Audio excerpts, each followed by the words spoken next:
Hello and welcome my dear grade 11 students to my channel Mathematics Made Easy.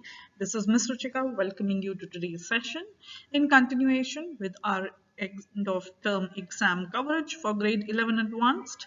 Today in this session we are covering learning objective 5, question 6 to 13 which are given on page 302 and 303 of your EOT. So let's get started with today's session, and in this session we will learn to write and solve exponential growth and the equation. So first I will explain you the key concept which is going to help you for solving these questions. So the key concept for today are the two types of equations for exponential. The first one that we are going to be seeing here and we will be using for question 5 and question 6 is exponential decay equation.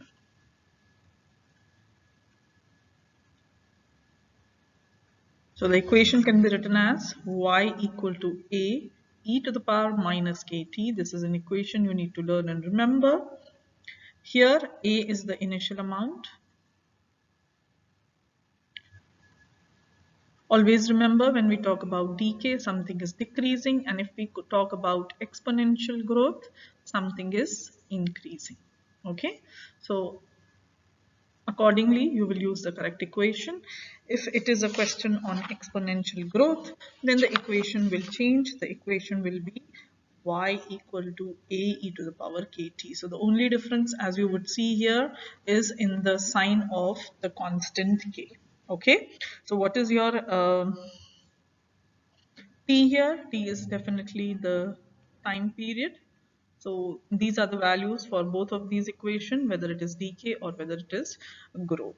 E is your exponent definitely, and K here is the constant. Now this constant can be constant of decay if it is a exponential decay equation, or it can be the constant of growth. Accordingly, we will solve the equation. So please learn these two equations and let us now get ready to solve question 6 from the learning objective 5. Now, before we actually solve this question, I will read it for you loud and clear and we'll accordingly highlight the important points. It's a word problem and it's a long question. So this kind of question can come for your paper-based exam. Make sure to show your working, write all the steps, all the formulas while you solve such a long question. So let's see what the question is saying. The word radioactive decay here tells you that it is a decreasing equation and hence you are going to use the exponential decay equation which I gave you in the previous slide, y equal to a e to the power minus kt. Okay, this is the equation we will use. Now what is the half-life given? The half-life is given to be 48.8 billion years.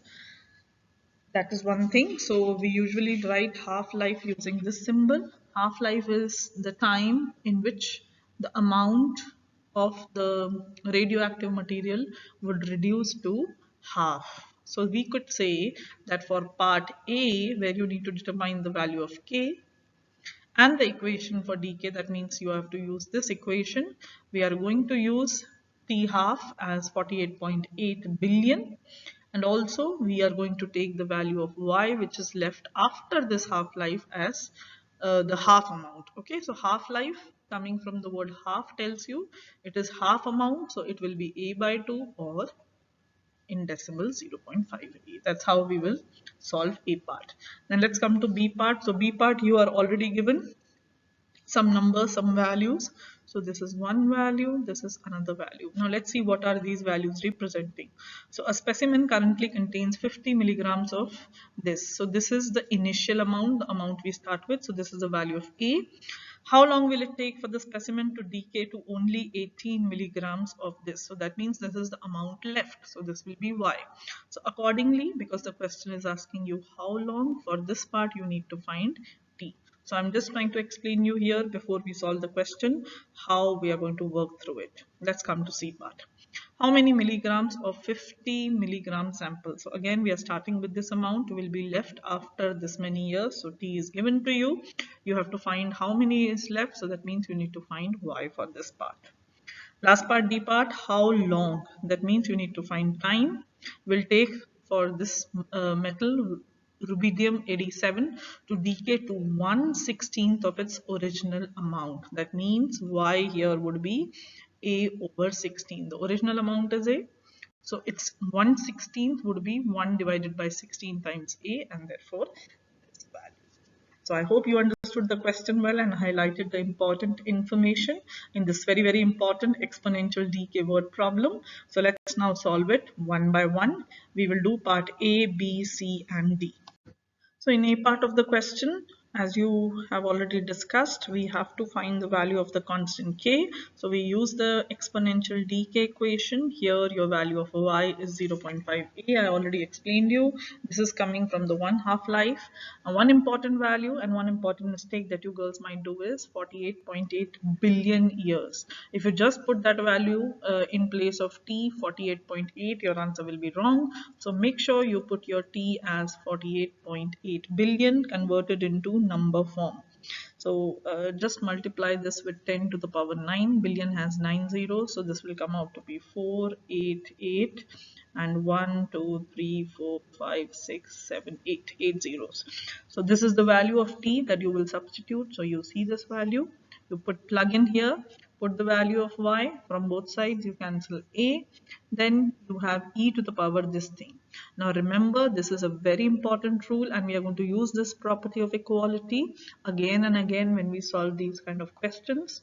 The numbers may be changed in your exam, but the method to solve will be same. So please understand and remember the method, the steps, the working of the question. So whenever you have to find a value k which is in the power of the exponent, you always take natural log of both sides. This is your property of equality. And why do you do that? Because when you take ln e is always equal to e. And if the power is x, it will be equal to x. So here the power is this big number. So that comes here and ln e becomes 1. So now use your calculator, find the value of ln 0.5 divided by this number, so your constant k. After using a calculator, approximately comes out to be 1.42 multiplied with 10 to the power minus 11. It's a very, very small number. As you see, the power is negative 11.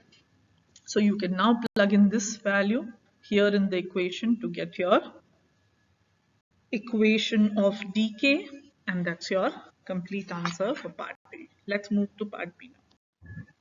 Now in part B, we have to find the time. We are going to begin with A as 50 and Y as 18. We already discussed this.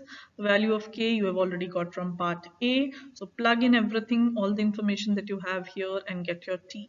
Again, if you see carefully, T is in the power. So you will take log of both sides.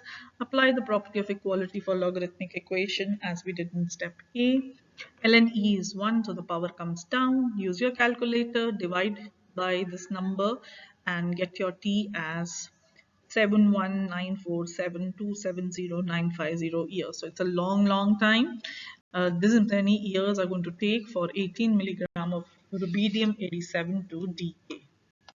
In next part C, you have to find how many milligrams of the 50 milligram sample will be left. This is the initial amount and the time already is given to you. It is 800 million years. So again, million has 6 zeros. Add 6 zeros to this, so it becomes this big number. So 1, 2, 3, 4, 5, 6, 7, 8, 8 zeros. 2 from here, 6 from million, convert it into this value and then substitute all the value here. So in place of A, we put 50 initial amount, K we got from part A, T is given in the question, so your value of Y is 49.4 milligrams. So after a span of 800 million years, how many weight of this rubidium is left? It is 49.4 milligrams. Now let's complete the question and finish part D. So in part D, you are being asked about the time. You need to find the time in which this will decay to 1/16. So the value of Y will be 1/16 over A as I explained you. K is already given, plug in everything. Again, take natural log of both sides. Apply the property of equality because T, the variable that we need to find value is in the power. So you always take log. Use the property that log E is 1, the power comes down. Use your calculator, divide each side by this small number and your time will come out to be 1.953 into 10 to the power 11 years. So it's going to take 1.953 billion years, long time, for it to decay to 1/16th of the original amount. So that completes question 6, which was on exponential decay equation. Long question, 4 parts. I hope you understood. Let's do one more question just to make you more clear, and this time we are going to work on exponential growth equation.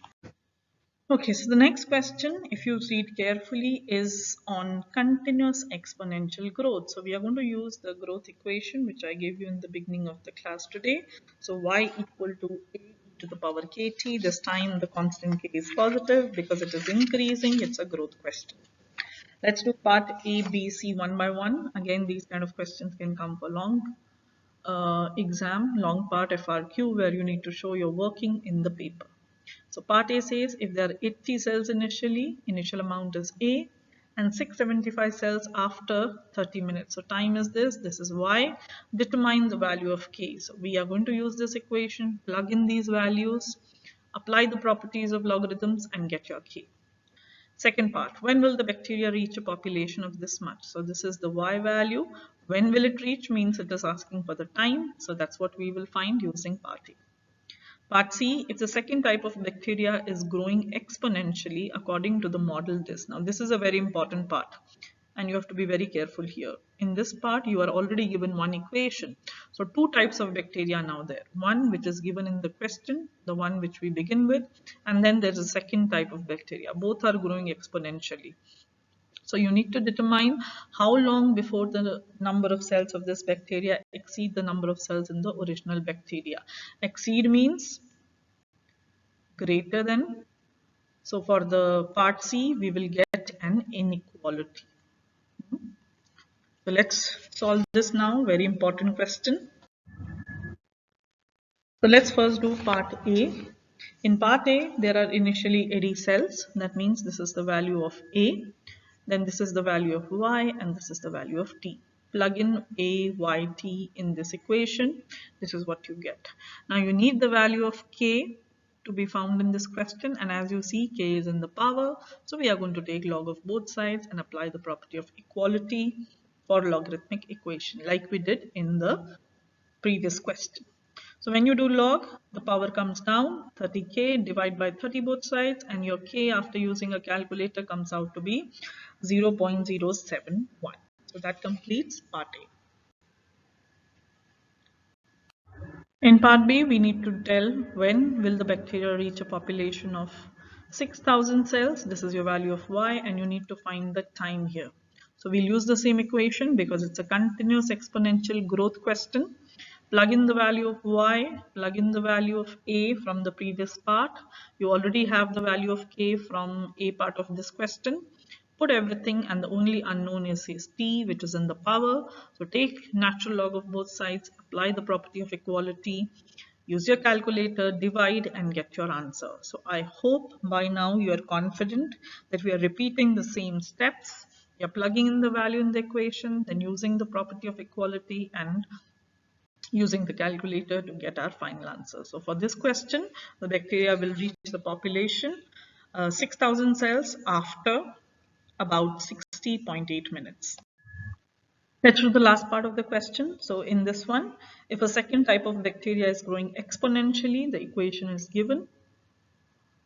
We already discussed, we need to tell in how much time, T is the value we need to find, this bacteria exceeds or becomes more than the number of cells in the other bacteria. So this one, the second bacteria, I will write here, second bacteria has to be more than the first bacteria. Okay, so this will happen only when this equation, which is for the second bacteria, so y equal to 35 e to the power 0.097 t, this is more than the other one. So the other one which we got from the previous part A and B is 80 e to the power 0.071 t. So this has to be more. So what we will do, we need the value of t. T is in the power. So again, can we use the property?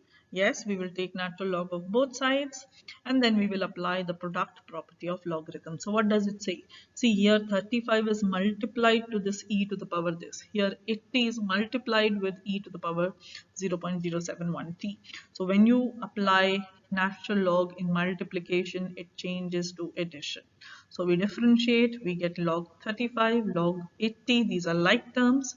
We collect them and we put the value of ln e, which is 1. So this reduces only to the powers.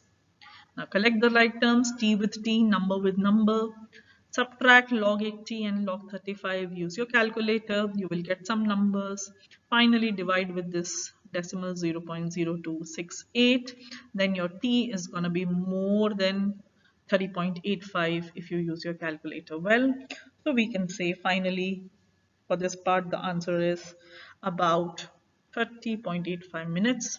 This is the time it takes for the second bacteria to be exceeding the number of cells than the first bacteria. Okay, so this was an inequality. So in a very similar way, you can solve question 8, question 9, question 10, 11, 12, and 13. Some of the questions are on decay, some are on exponential growth. So I have provided here the answer key. You can see your answers, check your answers, and I'm sure if you have understood the method, whatever value, whatever question comes, you will be able to do the answer correctly. So this is how we write and solve exponential decay equation. And with that, we have completed our learning objective number 5. So that brings us to the end of today's video, write and solve exponential decay equations. I would urge you to solve the remaining question yourself, check from the answer key that I provided in this video, and I hope that this video helped you in your journey of learning mathematics and for preparing for your coming math exam. Until then, this is Ms. Ruchika signing off from today's session. Stay glued to the channel and don't forget to like, share and subscribe to get more videos for grade 11 advanced math revision. Bye bye.